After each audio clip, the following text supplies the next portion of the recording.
This episode of The Reasons I'm Broke is brought to you by Audible. Sign up today and get a free 30-day trial along with your choice of an audiobook. That's audibletrial.com/nerdupmedia. Over 150,000 titles to choose from, all available on your Kindle, Android, and iPhone. Enjoy the show.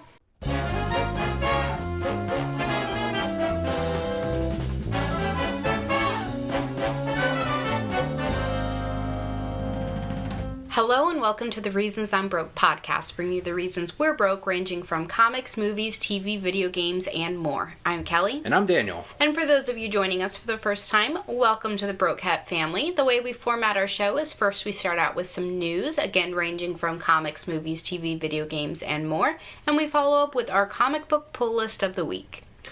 We only have 4 comics this week towards the end of the show, which is what we'll review. But we're going to start off with video game news. As we get closer to E3, we're going to figure out the plans for a lot of these bigger companies. The one we most pay attention to is actually Nintendo. Reason being, we don't have an Xbox One, and we won't have a PlayStation 4 until next month with Arkham Knight. So Nintendo has unveiled its E3 2015 events for next month. On May 30th, players can compete at participating Best Buys for a spot in the Nintendo World Championships tournament. These were last seen in 1990. With the Power Glove? Well, yeah, you're thinking of the Wizard. Yes. So from 10 a.m. to 7 p.m., the qualifying events will take place at the following Best Buy locations. San Francisco, California. Did you have to say it like that? It's actually California too, by the way, and it's not Texas, it's Tejas. I'm just saying these all used to be a part of Mexico, so you gotta say it the right way. That's how we say it where I'm from. This is Miami, Florida is actually how you say it. Torrance, California. And I already said Miami, Florida. Schaumburg, Illinois. Miami, Florida. Schaumburg, Illinois. Maple Grove, Minnesota. Yep. Long Island City, New York.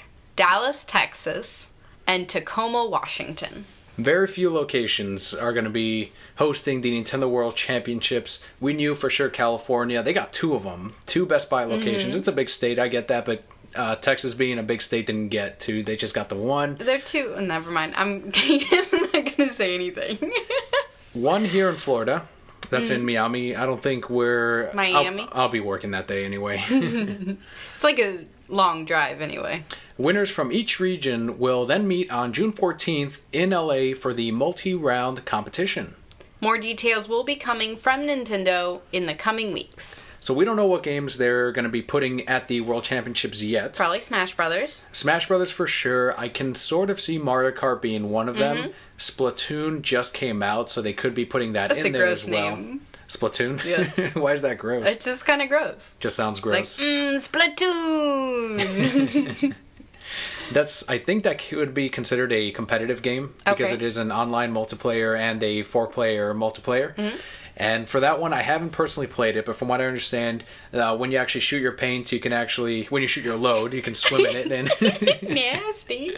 I guess it is kind of a nasty game. Yeah, it is. But for sure, Super Smash Brothers will be in there. Yes, of course. And the Nintendo World, it has the exact same logo as well from back in 1990. That's amazing. So they knew exactly who this was aimed for when they announced it. So I've decided to choose my own games for this. What would the Kelli World Championships tournament consist of? Okay, so we're going to have Fire Emblem. Fire Emblem Awakening for the 3DS? Yes.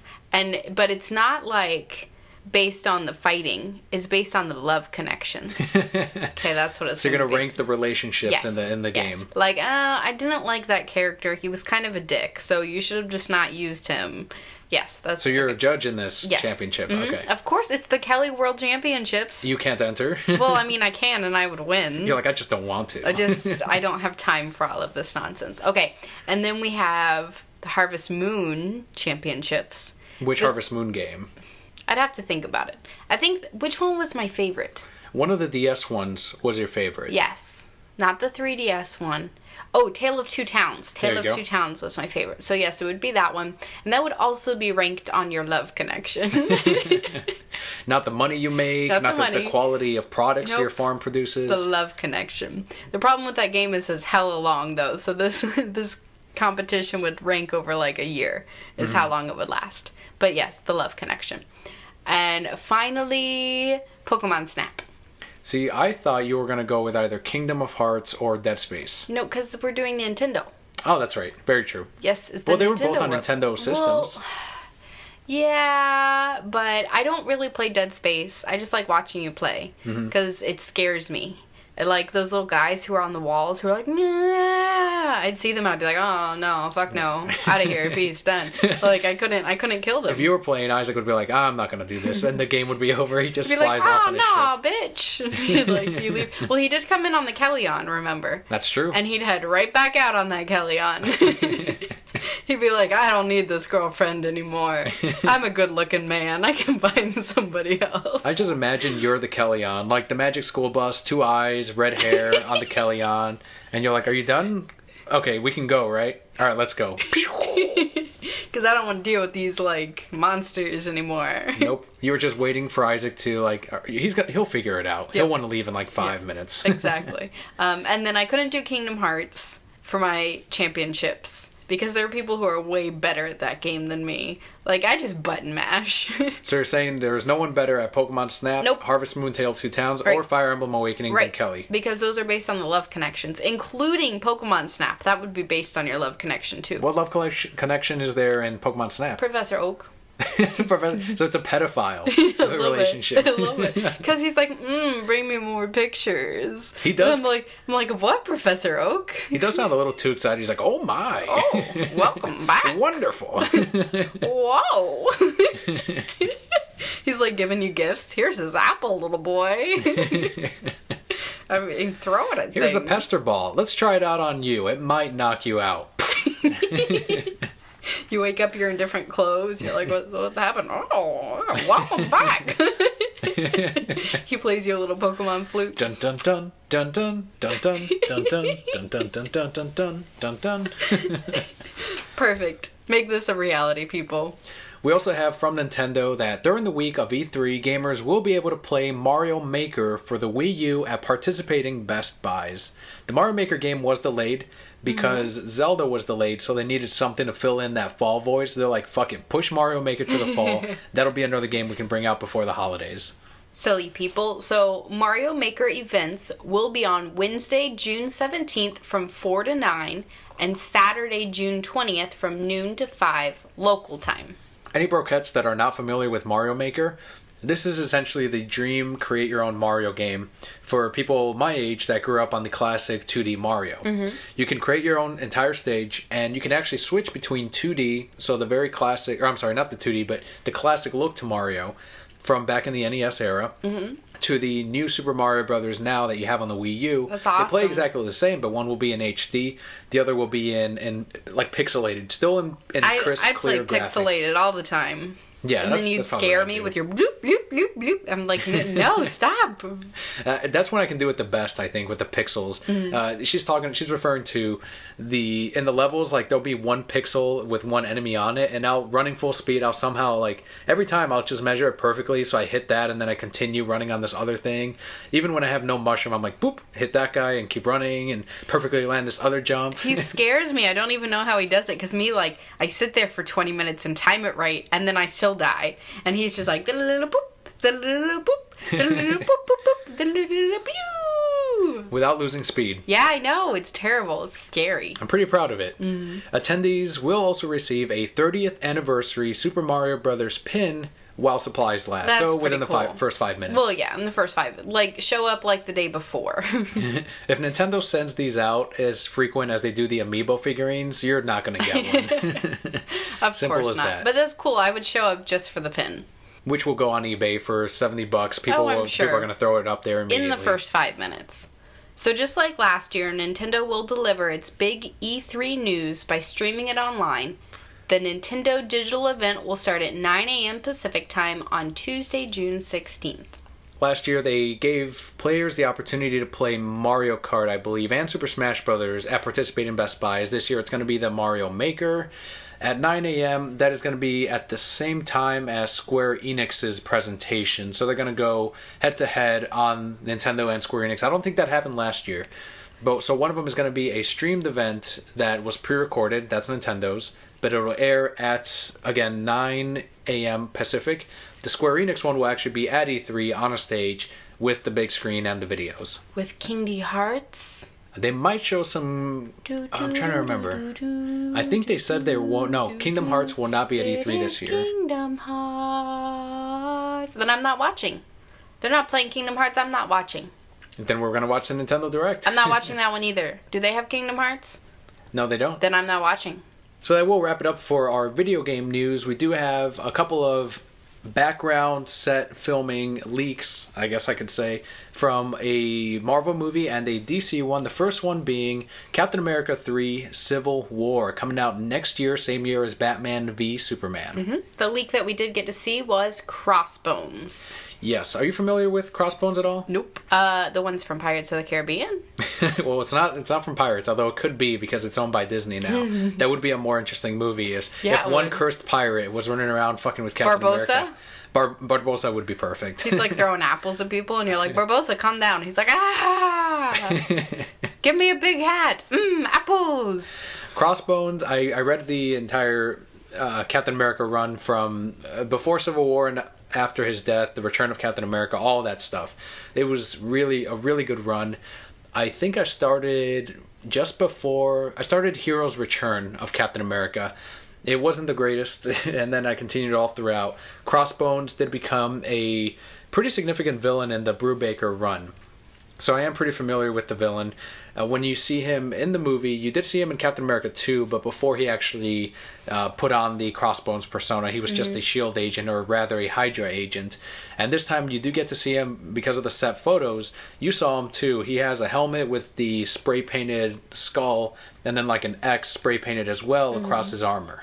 What did I keep calling him? I had a silly name for him. It was like Skullface or something. I don't know anything about the character. I'm sure that they're going to do something great with them. His design looks pretty cool, but again, I've never seen his design any other way. Yeah, I can tell you, some people were saying that it just looks like a paintball gear guy with like, I could see like that. a painted, but in the comics he doesn't look that cool either. Like he just wears a regular t-shirt sometimes with the crossbones, and then So what you're saying is he's lame no matter what, guys. Calm down. his design is pretty lame, like no matter what. Yeah. And for this it works in the movies, and it's not like he's so big a character you're like, you're dishonoring Crossbones, and it's like, who gives a shit? It's fucking Crossbones. Dishonor on you, dishonor on your cow. Like he murders Captain America and that's basically it. Like that's all he's really done. So he's going to be in the movie. That's going to be fun to see him on the big screen. I don't think he'll be the major villain, but he'll play a big role, especially if you read any of the tie-ins in the Captain America universe with the actual Civil War comic book. Some more leaked footage or pictures that we got to see from another movie is Suicide Squad. That's right. Very close to Mad Love, which we adore. We adore Mad Love from Paul Dini and Bruce Timm. And this time we got to see, if you don't want it spoiled, it's not huge, but if you want everything from Suicide Squad, nothing new, you're not going to see the trailers or anything, you may want to skip ahead about 3 minutes. But for this one, you do see that Harleen Quinzel will make an appearance. So we're going to get the origin of Harley Quinn, which I feel like you have to tell on a movie like Suicide Squad, because we haven't seen Harley before this. And you do see the Joker come out of a car. They have some kind of argument. She's pointing the gun at him. He takes the gun from her, points it at his own head. No dialogue can be heard, so we can only guess as to what they're saying. And then he backhands her, and that's pretty much where the scene cuts. It looked really cool. I, of course, didn't see it actually filmed. I just saw pictures of it. But I think Joker doesn't look like any Joker we've ever seen before. Right. And so that's awesome. The more I see, and I don't remember her name, the actress who's playing Harley. Margot Robbie. Yes, the more I see her, the more excited I am for her to be Harley. Like, I'm still scared, but I'm still excited. Something this does confirm is that the Joker will in fact still have all of the tattoos from that picture that was very controversial with a lot of the fans. So that's one of the things I'm kind of negative on with the tattoos, but I also wasn't like as upset as everyone else.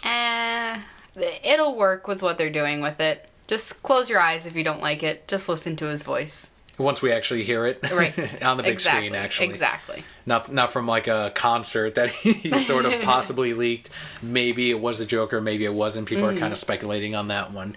But we'll see when it actually comes to fruition. At least we know that it's filming. We're going to get some of the Mad Love stuff in there. I tweeted to Paul Dini and I asked him, I'm like, I wonder what you think about this. He's making money. Of course he likes it. Well, he didn't even respond, so I don't know. Well, then he doesn't really like it, and he's tired of telling people he does. How much of Mad Love do you personally want to see in Suicide Squad? How much investment should they put into that? I want to see all of it. In fact, don't call it Suicide Squad, just call it Mad Love. How much should they put into it? I mean, you really don't want to devote more than 15 minutes, maybe. Honestly, if you're trying to tell the story of them as a group, I think it would be best told, if you're gonna make Harley the center of it, interwoven throughout the movie. That's a good idea. And then as you get to the climax of her story, then maybe that could be right up to the climax of the actual movie as well, and to her origin. This could mean maybe we'll see her classic outfit. That'd be awesome. Oh, I'd be so excited. But it's all speculation. You can see the film the clips and the pictures on newsarama.com as well as Bleeding Cool. Also, with some TV news this week, we saw the Flash season finale. It was excellent. One of my favorite episodes up to this point for the Flash. And it's probably because it's the only one that made me tear up twice. Oh, it got me like 3 times. This is how you end it. You end on a bang, and even though there is a cliffhanger ending, literally, yeah, ah! Yeah. Even though there's a cliffhanger, I was still very satisfied with everything in the end. I was so mad at that cliffhanger. They can't do that to me. Assholes. You're like, is there another one? It's like, no, this is it. Ugh. It's the end. Jerks. You're going to have to wait a couple of months to see season 2. I don't want to. I was very sad about Reverse Flash. I thought he was a great villain because all throughout the season you're learning about this character. You're growing attached to the character. And then at the very end, you find out he's evil, but he's just trying to get home, and he still murders. But I don't know. He's still evil. Those are the best kind of villains. The ones that you're like, I can absolutely see why he's doing this. I can see how I can relate to what the character is doing. And in the end, he still legitimately cared about the cast of characters around the Flash. Yeah, but I still wouldn't have handled it the way he did. I would have been like, I'm going to be all secret and make you help me, and then I'm going to be like, oh, I'm evil, but I still love you. He was sort of doing that. Yeah, he was. I would have been like, look, guys, I came back to be a dick, but I was wrong. And you're all really cool, and you're kind of like my BFFs now, but I really just want to go home. So there would be really no villain in this. Exactly. Except for Captain Cold, maybe. He'd be a little two-bit villain. His voice totally bothers me, by the way. I was thinking about it the other day. And I'm like, he's trying way too hard. You mean like his acting? Yeah. He's coming down too hard, I guess? Because he's like, oh, let's just chill out. I'm like, calm down, Captain Cold. You're not that cool. There were a bunch of Easter eggs, too. Yes. In the season finale for a bunch of Flash fans out there, DC fans as well. There's a scene in which, again, we're going to spoil this finale, in which the Flash is going back in time, which I called. Going back in time. And he sees that he was arrested at one point, and that's going to happen in season 2. And the big one is you do get a glimpse of Killer Frost. So actress Danielle Panabaker has confirmed that Killer Frost will make an appearance on The Flash at some point, and that the costume is already complete. She went on to say that from the beginning, I knew that Caitlin Snow becomes Killer Frost, and I can't wait to suit up and duke it out with the boys. That's going to be amazing. And her outfit does look awesome in the little Easter egg that we do see. Yes, but I would have improved on it a bit. I do have some problems with the outfit. And I know it's television. It's not a cinematic universe. You can only invest so much money in the costume. But it's a pretty successful show, especially with The Flash. Now, I know they didn't get the budget when they were filming that of like, oh, yeah, you guys are great. The ratings are awesome. Here's this more money. Make season 2. Go on and make it happen. She's got the blue, which is fine. She's got the ice powers, which look great. But she's got blonde hair now. And it's all done up nicely, and there's no frost anywhere except on her arms. I wanted to see something like the New 52 or even the classic Killer Frost, in which maybe there's more ice on her, like especially on her skin, on her hair. Her hair should be frozen, in my opinion.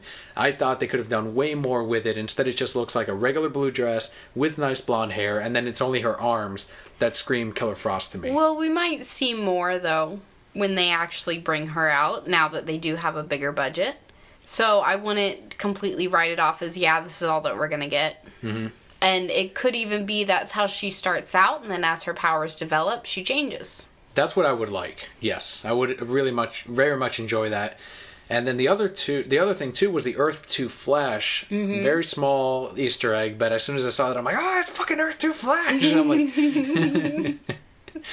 and the Reverse Flash is like, that's my cue to go. And I'm like, do you know him? Do you know fucking Earth? Like, I was grabbing his shoulder, like the Reverse Flash shoulder. I was like, you know this fucking guy? Tell me about this fucking guy. When did you guys fight? When did you two meet? Supposedly, the actor who plays Reverse Flash did get cast, and he will return in season 2. Which actor? The one that we've known throughout the whole time. The Doctor. Yes. So we don't know if he's actually going to be Reverse Flash or if it's going to be flashback. Okay, spoiling again.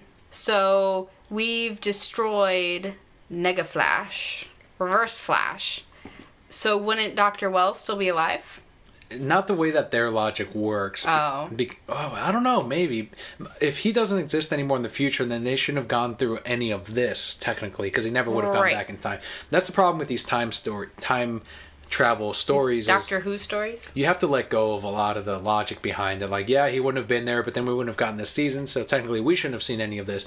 But at some point, you just got to be like, fuck it. From here on out, he doesn't exist because you're watching and you're the viewer, and it's all about the viewer as you're seeing the story unfold, not so much the characters that are involved when it comes to a time travel story. So in this case, yeah, you're right. And what was the other thing you pointed out too? When they stopped the Reverse Flash, his great-great-great-great-grandfather is the one who put an end to the future villain that would be Reverse Flash. That was stupid. So Eddie in the show... This is the great-great-great-grandfather. Great-great-great-grandfather, Eddie, is running around. He's like, oh, my destiny. Oh, I'm not worth anything. Da-da-da-da-da-da. And then Evil Flash is like, nah, I got to keep you alive, bro, because without you, like, I don't exist. And everyone's like, oh, yeah, whatever. Nah, nah, nah. Well, then Evil Flash goes to be Evil Flash. And what does Eddie do? He shoots himself. Yes. Like, in the heart.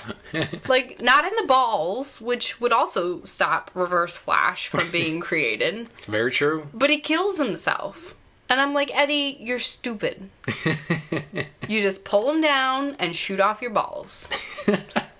How much funnier would that have been if like, Reverse Flash is about to kill the Flash and you see him, like, unzip his pants? That's all you hear is, zoop, and Reverse Flash, wait, what are you doing?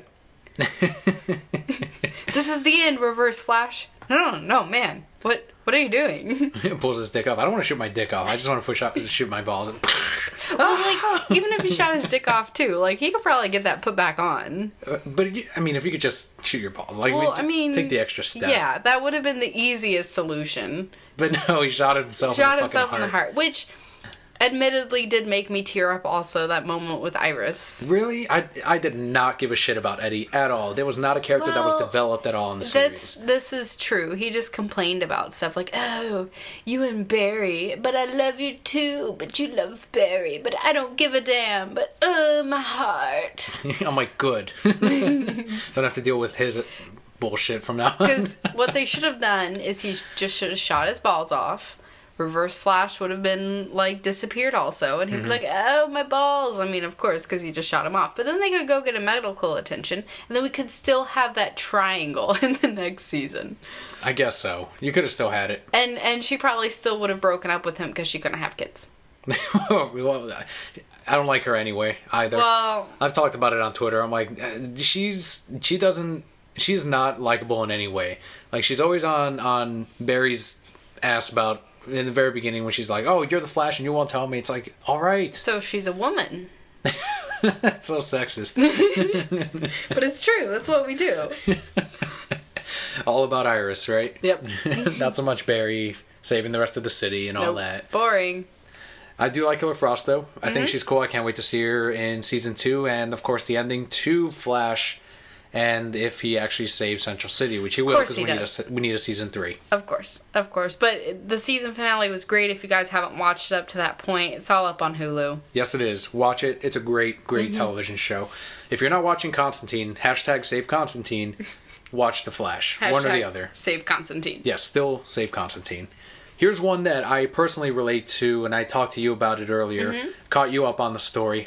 Archie Comics has announced that it will be canceling its Kickstarter event that was set up to relaunch Jughead by Chip Zdarsky, who's doing Howard the Duck, Life with Kevin by Dan Parent and Jay Bone, as well as Betty and Veronica by Adam Hughes. So the publisher initially sought $350,000 for the 3 series. Many critics pointed out that a publisher with 75 years of comic book experience and sales did not need a Kickstarter campaign, and that the company was putting comic book retailers aside. So before... Actually, yeah, we can go right into the opinion of the comic book retailer that they got for Bleeding Cool. So Jesse James from Jesse James Comics expressed, "I'm sorry, but did he forget there are retailers that would have bought these so you didn't have to do a Kickstarter?" In the Kickstarter campaign, Archie Comics would have cut a deal with Target and Walmart, which are comic retail competition at that point, and also sold directly to consumers, cutting out comic book shops from accelerated launch of the titles. Sillies. So in response to the campaign, many retailers have cut their Archie orders down to 0. Boom. So before we go into what they officially said, I work in the comic retail business. I have much to say about this. Do you want level-headed Kelly first, or Daniel, somewhat biased, I guess? Let's get biased so that I can bring you down with my level-headedness. But I'm right about this. Let's hear your bias, and then I'll bring you down with my level-headedness. Okay, Archie did not need this. They've known from... They can afford people like Chip Zdarsky to work on the comic. $350,000 really isn't much if you're going to launch 3 titles. They even said themselves, even if they didn't meet the goal, they would have brought out these titles anyway. This was just to get them out sooner. That's where the problem is they're like, okay, you get them sooner. Retailers do not. Walmart, Target do because they gave us money that does not go directly to the Kickstarter. And then we ship it directly to consumers. Kelly, you donate $10 for Archie Comics. You're going to get the $4 comic book at a $10 price. Or you can get it through retailers. You help out the retailers, you help out local businesses, and consumers buy it at the $4 price instead of the $10 price. So none of these deals were actually to help retailers. So someone like me, or I represent a comic book shop, let's say, I've been selling Archie books for the 75 years that they've been around. Comic shops have. Newsstands, whatever. You Me personally have yes. sold them for 75 years. You look very good for your age. Thank you, yes. We're the guys that you're going to screw at this point because Target and Walmart is going to give you this much cash, where comic book shoppers are not going to go to Walmart and Target to actually buy these books. I see the digests on sale there, and that's fine, but as far as your core comic book reader, why do you go to Walmart? Why do you go to Target? To buy groceries. The retailers. I go there to buy groceries. And that's where Archie should go, for groceries, not for comic books. So nothing really, it's like we didn't exist, the retailers. And that to me also hurts the consumers. Someone that is a subscriber at a shop, they're like, well, if they get an incentive at the shop, for example, like a frequent buyer card or 10% off thing, whatever it is, they don't get those perks now from it. They have to get it through Kickstarter or through Walmart or Target, or they can wait 6 months when the retailer finally gets it. And at that point, I'm the comic shop. I'm like, so all these people already had the chance for months to get it at Walmart, Target, or directly through the Kickstarter. Now I'm going to sell it. How many am I going to fucking order? As much as my subscribers order, and that's basically it. Like, that's not helping me out at all. So yes, of course that would upset me as a comic shop owner. Level-headed Kelly goes. So let me start off with a question to you. Go for it. How many people are talking about this? Angrily? Tons. So how much more press has it gotten? It's gotten plenty, but it doesn't exist anymore. Well, exactly. And now it's going to go into retailers like everybody wants, and everybody's going to be talking about it, and retailers are still going to order as many as they were before. Possibly. I don't know. A lot of them are still like, no, 0, done. A lot of retailers are fickle. Okay, so what was that conversation we had the other day about how internet problems just go away? This is not the internet. This is cash money. Yeah, and it's going to go away. And those people are still going to order just as many. And they've gotten... I mean, you mentioned Archie was getting redone, But I didn't really ever think about it until this whole situation came up and everybody's like freaking out. Now I'm like, I want to fucking read those Archie books now because there was such controversy around it. I wanted to read the one with Chip Zdarsky because I do like him. We love him on Howard the Duck, and I believe Sex Criminals is the other book we're getting by him. So yeah, that would have been the other comic book I would have gotten, but not through fucking Kickstarter. That is not the way to do this. Right. And I feel like them trying to go to Kickstarter, I feel like it's the same old men who did Archie from the beginning, and they're going, well, the young people do it nowadays. It does seem like an executive decision. Yes, that's what it kind of feels like. And I feel like someone who is very out of touch, or maybe somebody who took over recently who was only focused on cash dollar amounts said, oh, this is a way that we can make some quick money. Obviously, they're seeing the error of their ways. They pulled the Kickstarter, and it's not going in that direction. At the end of the day, they got some great press, though. Any press is good press because it got their name out there. We're going to forget about it by the time when's this book supposed to come out? Regular Archie, I believe, comes out in a month and a half. No, these. Oh, these we don't know. Like, they were supposed to be out by the end of the year. Okay. But without the Kickstarter, it's now a delayed thing, and we'll hear about that with the quote that we have set up. Okay, so it's going to be next year sometime. Probably. Are you going to remember this next year? Yeah, I'm going to be like, oh, those are the 3 fucking comics that they tried to fuck retailers with. Are most people going to remember this next year? No. Are most people going to care? Probably not. But their name is out there now. And that's all that matters. If you say so. I mean, I understand why you're upset. I can see both sides because they were just trying to make some money too. And they thought that that was the easiest way to do it. So what do they have to say for themselves? Well, the response to these new titles has been amazing. The reaction to an established brand like Archie crowdfunding has not been. The publisher said in a statement on its Kickstarter page, though we saw this as an innovative, progressive, and outside-the-box way to fund the accelerated schedule we wanted to produce these books, it became another conversation, leading us further away from the purpose of this whole campaign to get these amazing books in the hands of fans faster than we could have on our own. That I don't understand that. That's what I don't get about this whole thing, about this whole Kickstarter. Getting it out there faster. More money makes it faster. Are you paying the artists more to work faster? I don't understand the specifics to the project. Are you getting more artists now? I think it's just extra money in their pockets for these comics. Well, yes, probably. And it's probably someone, again, who is not in touch with this kind of business who said, oh, we see a lot of people getting money on Kickstarter. It'd be like if they went on Shark Tank for this comic book. The same kind of thing. Someone who just doesn't understand. And they got a kick in the ass, and they probably got a nasty email from their boss saying, really? Really, man? Had he been successful, though, they would have been like, oh, good job. Yeah, exactly. And that's the way it works. But it was just somebody who didn't understand, who made a stupid decision, and they're not sleeping very well for a little while because they made that decision, and it backfired. Don't worry, Brokeheads, if you guys are still thinking about getting the other Archie comics, these titles are still set to release, though not as quickly as initially planned with the campaign. That's the way the rest of the press release also made it seem like, well, you guys didn't want this, or you're going to have to wait. It's like, why are you making this seem like a punishment to people, to retailers, like to everyone, because these retailers had a problem to it? That doesn't make any sense to me. Like, just bring it out normally, and like you said, they probably learned the lesson. Hopefully we won't see any more of this bullshit in the future. Like, it'd be like someone as big as Nintendo or DC Comics or Marvel releasing the Kickstarter like, hey, we want this Batgirl thing to launch. It's like, no, put it out there. You're DC, you're Nintendo, you are Archie Comics, 75 years of history. Kickstarter is not for you. I'm sorry, it's not. If you want to give people perks, do an Indiegogo. Do it like the We Can Be Heroes campaign from DC. $30, all this money goes to Africa to help out hunger, and you get this variant. Do it that way. But to be like, we need this money to get this book out faster, not the way to do it, especially if you're fucking retailers. So sticking with our comic book news, DC has revealed their new marketing campaign known as DCU. YOU, DCU. We have a quote here. With the new DC Universe, there's a story for every kind of DC Comics fan.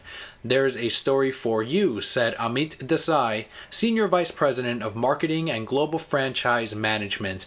The DC Comics slate rolling out this summer truly offers a comic book for everyone, and our new advertisement campaign, DCU, celebrates this bold new direction. I can see what they're going with. I don't think they're honest in saying there's a book for everyone. Well, who are they not hitting in this case? Like you people who don't like Batman. They don't have as many Batman titles as they did a year and a half ago. Agreed, but their best books are Batman. In fact, Bruce Wayne Batman is not around. So really Batman, truly Batman is not around. Well, then they don't have a book for me. Sure they do. Justice League of America has out of continuity Bruce Wayne Batman in the book. Boom, there's Batman. But who else is there that I don't like? That book's not for me. I want like a love story with Catwoman and Batman. Do they have that book? They do not, you're right. Then they don't have a book for me? It's Batman and Talia 100% of the time. No, I'm pretty sure that's never. So maybe they never had the book for you. Because I'm pretty sure she's dead. No, she came back since then. I'm pretty sure she hasn't. The 4 main themes for DCU will be characters, talent, stories, and fans. Okay, so I'm going to change that. So the 4 things will be Batman, love stories, and Kelly. So whatever Kelly says. Yes. Which so are the 3 previous things. It should be called DC Kelly. That's what it is. I'll decide. They're like, okay, and then they end up misspelling Kelly, and I'm like, who are they referring to? You know, that would be a really cool marketing ad thing if you could get fans to talk about their favorite book, and then it's DC whoever. Yeah, that's true. So smart. I just gave you an idea, DC. Give me some money. Use it. So far, the campaign, the ads that have come out, and you're going to see them in the DC Comics for the next couple of months.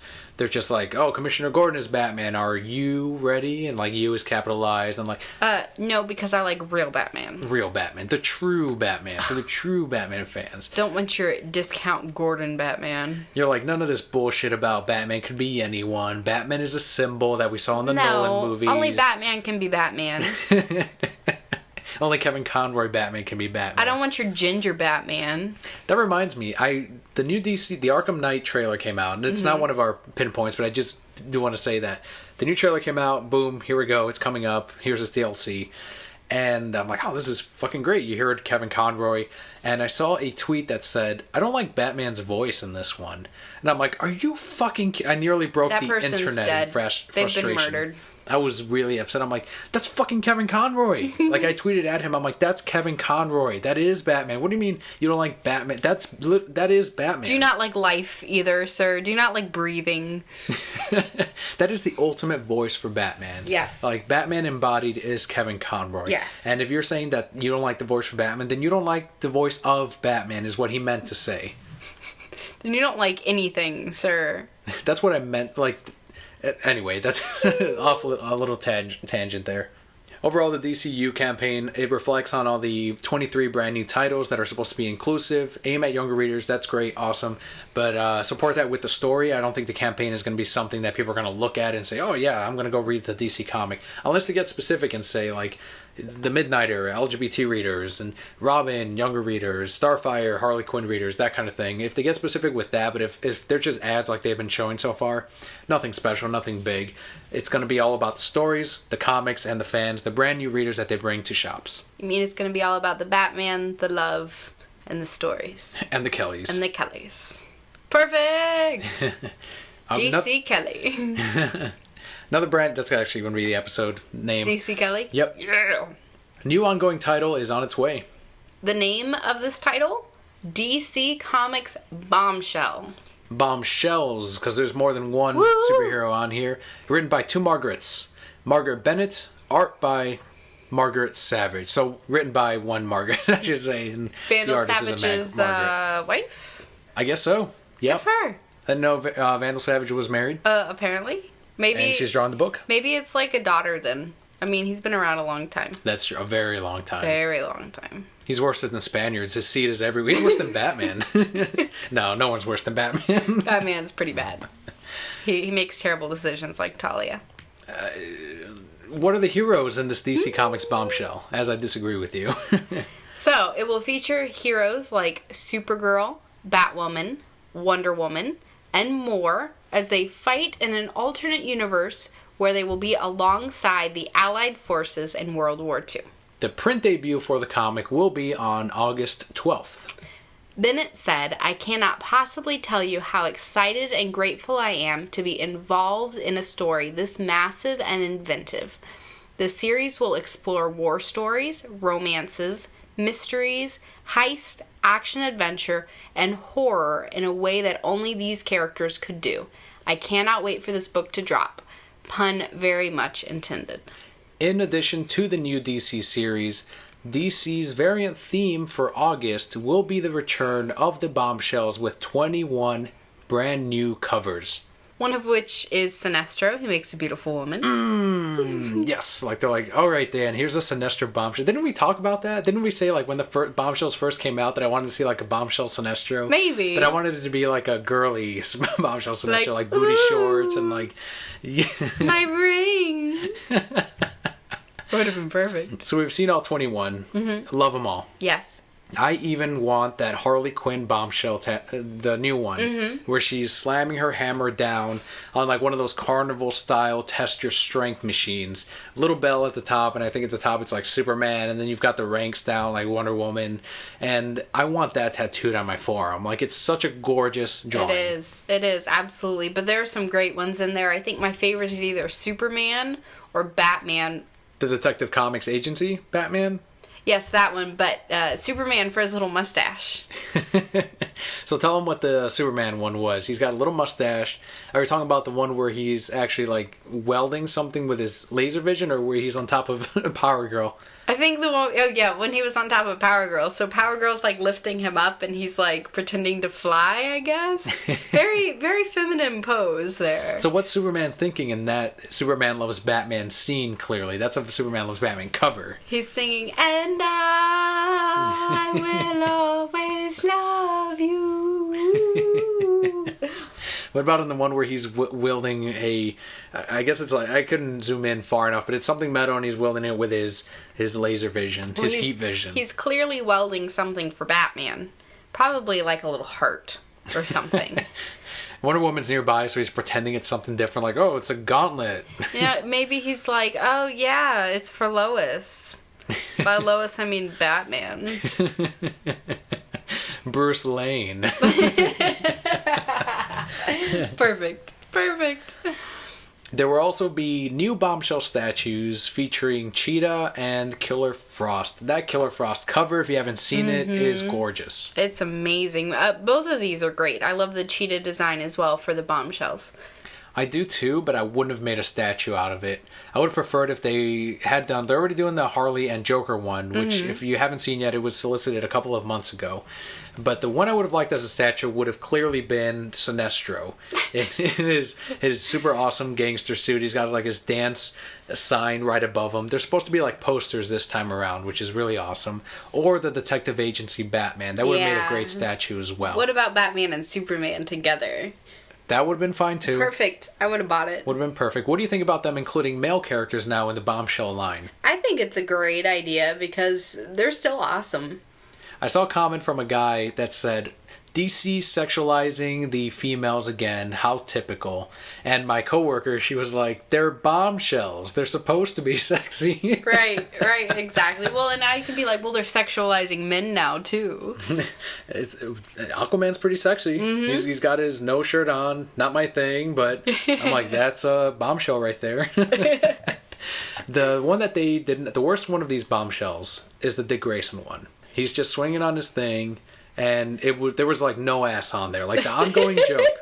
The ongoing joke with Dick Grayson is that his ass is like perfect, I guess. And even in the books, they'll refer to like Midnighter. He's like, I recognize that ass anywhere. Yep. I know it's Dick Grayson. That's awesome.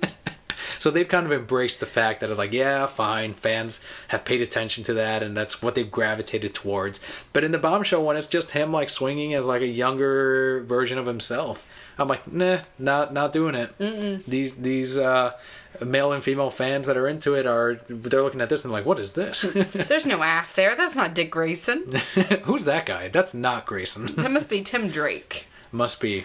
If you want to check out the full run of the Bombshells, you can see them on newsarama.com, bleeding cool. But I also will be posting them on our Twitter and on our Facebook.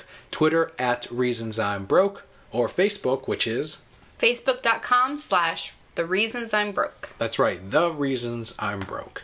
So before we get into our comic books, we do have 2 questions of the week. Thank you so much, Brokettes. We always appreciate the questions submitted. Always happy to answer them. First one is from Twitter user at John72Tex, longtime Brokette, who asks, why is Mask of the Phantasm your favorite Batman movie? I think that refers to both of us, because that has to be your favorite Batman movie as well. Mm-hmm. And I think my question back to this Twitter user is, why isn't it your favorite Batman movie? It's true. Like, mine is a very simple answer. Batman the Animated Series, I was just telling a subscriber today, is the best Batman anything ever. Mm-hmm. And when you make a movie out of it, it has to be the best movie ever. Now, Return of the Joker, very good as well. You have to see the uncut version. Otherwise, it's not the right one. I still have some problems with Return of the Joker. Oh yeah, there's tons wrong with it. Of course. But Mask of the Phantasm was pretty much, it was originally meant to be the end to the animated series. Mm-hmm. They did not intend for it to be like this toy line and this long-running thing, this universe. The Timverse is what they refer to it now, including myself. But it was supposed to be the end, and then they decided, like, no, we're going to continue making them after this. So that would have been a great ending to the animated series. I'm happy they didn't end it. We never would have gotten Mad Love otherwise. But it's, once again, based on the best Batman anything ever, in full film, in theaters, and it reinvented the Phantasm character from the comics. Mm-hmm. The things I really like about this movie, I feel it's, like, compared to Return of the Joker, it's very realistic. It's kind of like an old gangster story. Mm-hmm. Everything that happens can be explained through science and gadgets and all that kind of stuff. And we get to see Batman kind of at his weakest. I mean, not his weakest, because his parents didn't, like, die again. They're dead again. Why have they died again? Why could I still not save them? No, but we get to see something we don't see a lot of in Batman, where he reaches a point where he wonders, is this really worth it? Is my life more important than the life of everybody else? And you never see that again. He gets to that point right here for one woman. She, disappears, leaves, and he says, never again. This is a life that I'm supposed to live. And, there was that dramatic turning point where it all could have changed, and it didn't. Absolutely right. And truly, it never happens again, because mm-hmm. Batman, that is the moment in which he truly seals himself off to being hurt or getting close to anyone again. And that's when you see it happen in Mask of the Phantasm. That leads into Nightwing, like, oh, why won't you let me do this? And it leads into Batgirl, Barbara Gordon, trying to make a relationship with Bruce Wayne later on in season 4. And, like, all of this leads right back to the Phantasm. Like, this is a conversation we've had before. This is the only woman he's truly loved. Mm-hmm. I'll set aside Talia, and you have to set aside Selina. Phantasm comes ahead in the animated series to these two characters. Yes, agreed, 100%.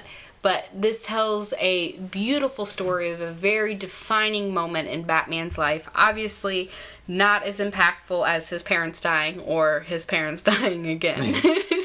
But it is a defining moment in the Timverse Batman mythos. And it's a flawless movie. There's no point in the movie where I can complain and say, that wouldn't really happen. They should have done this differently. It's perfect. That's how good the story is. We have not mentioned the Joker once in this, mm-hmm. and he's very much a prominent character in it. But because the story and the mythos of Batman matter so much, they captured it perfectly in Mask of the Phantasm. That's why it's a perfect movie.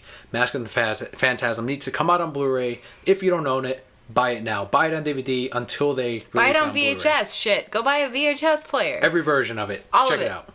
Watch it all at once. Buy more TVs. Next question comes from Facebook user, Facebook Roquette Christopher, who asks, if you could have any one-off or miniseries comic granted a sequel, what would it be and why? You want to go first? I'll go first this time. Mine would be Batman Adventures The Holiday Special, a second one in the Batman Adventures universe, in that style, done again. That's where we saw that story of Batgirl when she was going Christmas shopping. You see Bullock and Montoya. He's Santa Claus, Montoya is the elf. That's also where we see that Batman always meets with Commissioner Gordon when he can. I think it was on Christmas Eve for coffee. And it's a gorgeous comic. That's also where we first saw Harley Quinn in her Christmas Jester Harley Quinn outfit, which you really want to make and create and cosplay as. So it was just such an amazing comic. They adapted it into the animated series in season 4. And I want to see another one of those, really, because it's close to the animated series. I'm not going to go with something like Killing Joke or Red Sun, because those comics stand on their own as they are. And I understand that they may make sequels to these later on. Convergence could be counted as a sequel to Red Sun. But me personally, my choice would be the Batman Adventures Holiday Special 2. That is a very good choice. I am going for something that's a little more recent, because that's where my mind has been recently. And since I can't go with Saga, which whenever Saga ends, yes, they should make a sequel. But Kelli, is going to end in like 40 years, and it needs another 40. But I digress. I would love to see more Teen Dog. Teen Dog Volume 2. And it could even be like Young Adult Dog. I'd be okay with that, because young adults, we still don't have it together. If there's any teens listening to this, even when you hit mid-20s, you don't know shit. Adults are just grown-up children, and you see it a lot, especially if you're out in public. You see an adult acting up. It happens all the time. Throwing a tantrum. But there's not, a parent there to fucking spank them and send them off and be like, knock it off. They're free to do this stuff, and workers or the other general public have to deal with it. It's a reality of life. It's just the way it is. But yeah, adults are just grown-up kids. All right. Well, even like Teen Dog in college. That'd be so good. Cool. That's what it should be titled too. Keep it at Teen Dog in college. Yep. That's kind of the branding. Well, 18. Yeah, that's true. Teen Dog, if it were to return, would you want it as a trade paperback hardcover, maybe a full story, or would you want like a second version, a second run of the single issues? I wouldn't mind a second run of the single issues, because I feel like, yes, all 6 issues told a story, but it was still fine separated. They were still little stories. You didn't need all of them together. Like, I love Saga, but I know if I sat down and read a whole trade paperback, it would be better, because the entire story would be together. The entire arc would be in one spot, rather than I'm looking at it over 6 months. I don't feel like you have that with Teen Dog, because they were still short little stories that made up a bigger story. Very much makes sense. So, thank you very much again, Brokehead users, for the questions. If you ever want to submit a question, at Reasons I'm Broke, or facebook.com/The Reasons I'm Broke. By the time this podcast releases, the Omni Expo would have come and go. They are one of the sponsors to all of us at nerdupmedia.com. Huge thanks to Omni Expo. Always happy to have sponsors, always happy to support local conventions here in Florida. And Omni Expo, we will have a full review and full thoughts and reflection on our panel next week with the episode. I want to say it's going to be episode number 140. Wow. I believe we're on episode number 139 right now. So, your thanks on Omni Expo as well? Absolutely. Thank you so much. Your support means so much to us, and especially thank you for the opportunity to do a panel. Like we said, we haven't done it yet. It will have been done by the time this episode airs, but I'm sure it'll be a blast. I'm looking forward to it so much and can't wait to give my thoughts on it. Looking forward to seeing Brokeheads. And if you're hearing this later on, thank you so much for coming out. And to all the brand new Brokeheads that came out for Omni Expo. And with that, we can jump into our comics, but first we want to mention our Audible trial offer. Other partners of nerdupmedia.com. Huge thanks to Audible. And with that, we'll offer our free audiobook download with your trial when you sign up at audibletrial.com/nerdupmedia. All of our wonderful Brokettes get a free audiobook download of their choice, along with a free 30-day trial. Again, that's audibletrial.com/nerdupmedia. And Hello, kiddies. Your old pal here, the Joker. Here to tell you about the reasons I'm broke. Podcast. I have plenty of money. Harley, get back in here. First comic, Indie Comics. We have 2 of them this week, 4 comics total, so it's going to be a short review week. Donald Duck #1, written by Romano Scarpa, Bruno Sarda, Kristen DeGraff, Mal Haymans, and Dick Kinney. Art by Romano Scarpa, Andrea Macciarini, Mal Haymans, and Al Hubbard. Colors by Disney Italia, Sonoma, Travis, there's your colorist, Sonoma, that's the full name. Sonoma. Travis Saitler, and Digicore Studios. I'm glad you had all those names, because I'd go by these people, and there's some people over here, and some oogly boogly names. And Disney. Oogly boogly lasagna. That is racist, immediately. That is absolutely racist. Disney Italia. That's what. Okay, so what am I, Daniel Taco or something now? I mean, that's funny to you. That'd be awesome if my last name was Taco. Yeah, because you're white and I'm Mexican. To me, it wouldn't be awesome. Well, it'd be like making my last name Guinness or. Okay, Kelly Guinness. That's fine. That's her name. That's cool. I'm Kelly Guinness. Now that made the racism okay, everyone. That's rad. Or what's another like Irishy thing? Liam Neeson is definitely an Irishy thing, but what am I thinking of? I know there's crap. Other than beer, I guess that's basically it. Clovers. Well, we have potatoes. Potatoes. That's what I was thinking of. Yes. Oh, really? Potato? You couldn't think of potatoes? I couldn't. No, I'm not Irish. It could be like Kelly potatoes. I have to reach into the deep part of my brain and go like, okay, white culture. I'd be okay to be Kelly potatoes, or Kelly and the O'Kells, or Kelly of the Gingers. I have no problem with any of this. Or Ireland has a lot of sheep. I'd be okay to be like Kelly Ba. Kelly Ba. All these names acceptable now. If Brokettes ever meet Kelly, you can call her any of these things. Any of these things. And I will not be offended. I won't be like, oh, my people in the motherland. And I can't do an Irish accent. Too. You're being racist to white people. Well, I'm being racist to my own people, which is okay. Because I am an Irish ginger somewhere in my heritage. I didn't know it worked that way. Yes, it's okay if you're talking about yourself. It's like... Never mind, I'm gonna stop now. We're gonna stop. We're gonna move into our comic. First, we have Donald Duck, #1. We were really looking forward to this comic. I don't think it disappointed. It did not. It disappointed in a way in which, okay, I like to sell kids comics all the time by saying, this is a one-off story. You can pick it up, you can buy it, done. You don't have to worry about continuity or a big overarching story. Mm-hmm. This is not the case. If you want to read Donald Duck #2, you have to get Donald Duck #1. Now, there are mini stories near the end of this, and that's the part of the book that I actually enjoyed the most. The icing, if you will, to the comic book. I felt those were more fun than the main Donald Duck story. I agree 100%. The book was still fun, though. I don't feel it was quite as much for kids as Uncle Scrooge was. Nope. Donald calls some lady sexy, and he's like, oh, I'll be your boyfriend. He says, I could be single. And I was like, holy shit, Donald. Yep, You're kind of a piece of shit. But it was a very fun story. We get to see more of Donald's family. Mm-hmm. We get to see another uncle, Uncle Diggle, Uncle... And Huey, Louie, and Dewey again. Yes. Yep. Because they can't be in any one of these Duck books without just having the heroes be in it. It's Donald Duck #1, but you can't have Donald Duck without the kids. Of course. The nephews. We get to hear a lot about Mickey, so maybe we'll see a Mickey appearance. Possibly. He's getting his own comic next month. They really hate on Goofy in this, though. That they did. Well, that's because he doesn't have his own comic. What are they going to sell on but him? Like, there's a lot of signs that say, like, no dogs. And I'm like, oh, you racist assholes. Coming from Kelly. Coming from Kelly Potato. That should be the title of this episode. Kelly Potato. I'm glad they didn't censor out, like, the sexy part or, like, I could be single thing. Like, leave it all in there. However the original story was, just translate it, put it out there, recolor it, put it out. That's fine. I'll still sell this. Like, I don't care. Like, it's a great comic. For your kid, it's like this one little panel thing, but whatever. It's a good story. And for $3.99, this is practically like a mini trade. Like, there's so many pages in here, tons of dialogue, tons of great classic art. I loved it. Great comic. Another great addition to the Walt Disney line of reissues of the comics.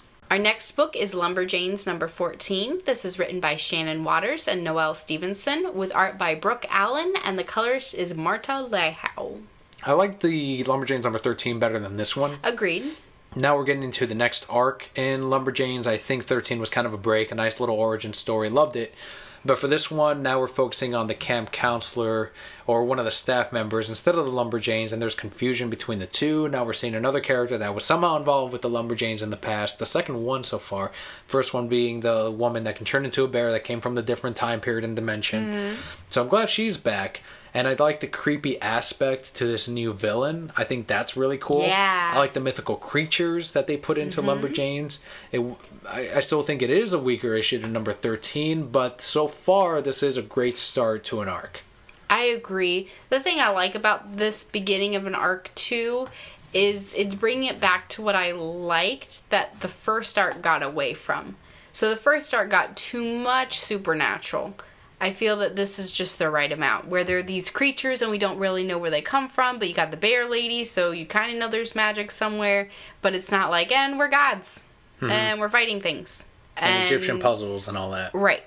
So hopefully they can keep it on this pace. Like you said, it's really creepy. This new character, scares me. Yeah, we'll see. I don't think either of our passes are pick of the week so far. Next is Ultimate End number 1 of 5, written by Brian Michael Bendis, art by Mark Bagley, and colors by Justin Ponsor. Let me start off by saying that Ultimate End number 1 comes with a couple of variants, but the one that we ended up getting, we got the main cover, and we got the Brian Michael Bendis, Scotty Young variant. It's little Brian Michael Bendis dropping the mic and his Ultimate version superheroes behind him, saying goodbye to the readers, except for Miles Morales, because he'll absolutely be in the main universe. Absolutely. This book is actually my pass of the week, though. Yes, mine too, actually. We love the cover, not so much the comic. The cover's great. This is my pass because I was completely lost. You had to have read Secret Wars. I read Secret Wars 1 and 2. I was lost by number 2.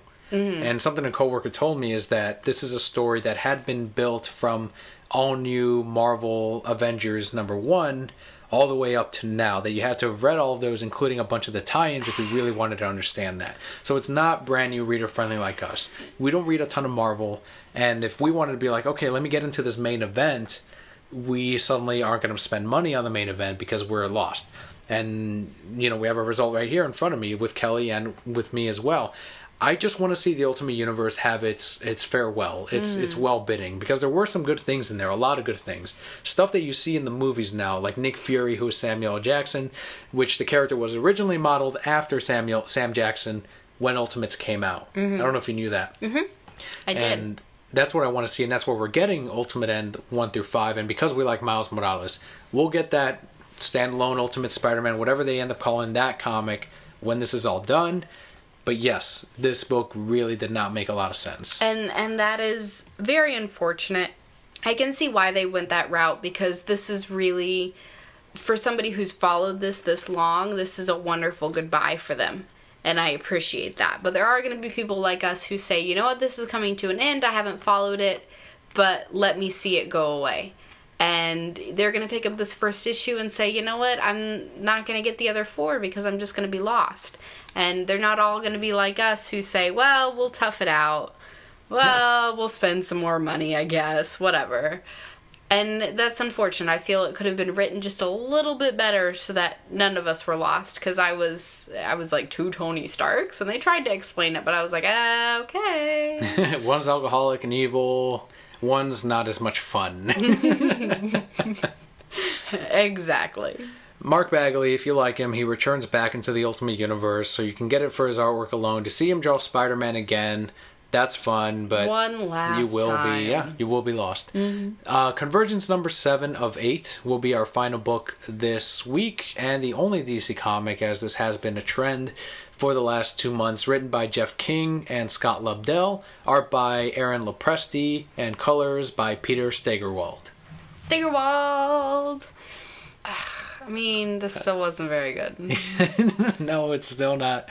This is so the last issue ended with, everyone's gonna fight, and everyone fights in this, and Talos is like, I'ma stop all y'all bitches! And then he stops them all. And then Nightwing's like, my friend. Glad you could stop them. My kid is somewhere.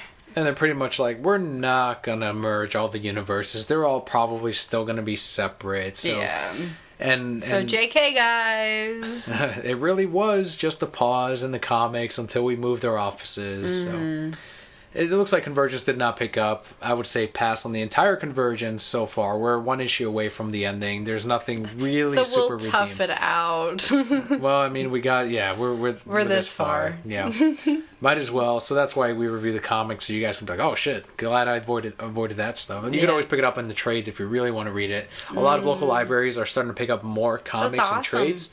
So, I mean, whatever gets the, kids and adults in the libraries again. So, there you go. You could always read Convergence 6-7 months from now when DC decides to put it out in trade. I'll always say that DC brings out their trades way too late. Marvel will bring them out for like 3 months, like, oh, boom, 7 issues, let's put it out, done. But DC will be like, no, 6 months, they're hardcover. And I'm going to take a nap and then I'll work on it. DC is like me. I do that same thing. Like, I wait till people are almost uninterested. And then I'm like, oh wait, no, I finished this. Here you go. Here you go. Money.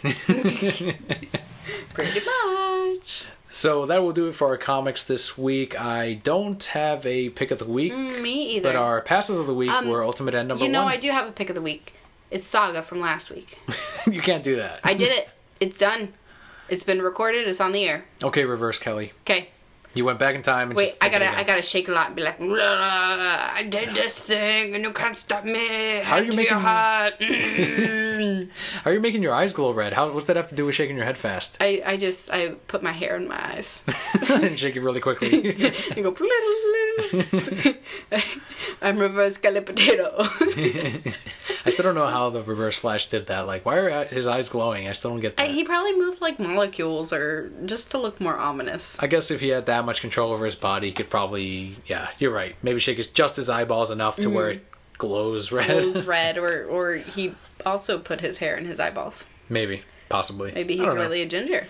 The Flashpoint, the Universe Flash, from what I remember in the animated movie, I don't know if it happened in the comics, I'm pretty sure it did, but like the Reverse Flash outfit came out and he like rearranged it so much so that the outfit ended up being red instead of yellow. So maybe he's doing something like that. Yeah, he might. Yep. So there you go, Brocats. That is our comic reviews for the week and the podcast for the week as well. Thank you all so much for listening to the podcast. Don't forget to head on over to nerdupmedia.com if you want to help us out and you don't want to sign up for the Audible trial, or let's say you already did. You can also support us by leaving us a review on iTunes. Completely free, takes you a couple of minutes, helps other Brocats find us as well. If you also head over to nerdupmedia.com/shop for just a donation of $16.99, you can have your very own Nerd Up Media shirt. You may have seen us at Omni Expo wearing the Nerd Up Media shirts. They come in black, gray, red, and blue, including the brand new color of pink. Boo pink. Boo pink, B-O-O pink. That's correct. Yes, like a spooky ghost. Yeah. That's over Ghosts are pink. 9,000. So there you go, Brocats. Thank you so much for listening this week. I'm Daniel. And I'm Kelly. We'll see you next time.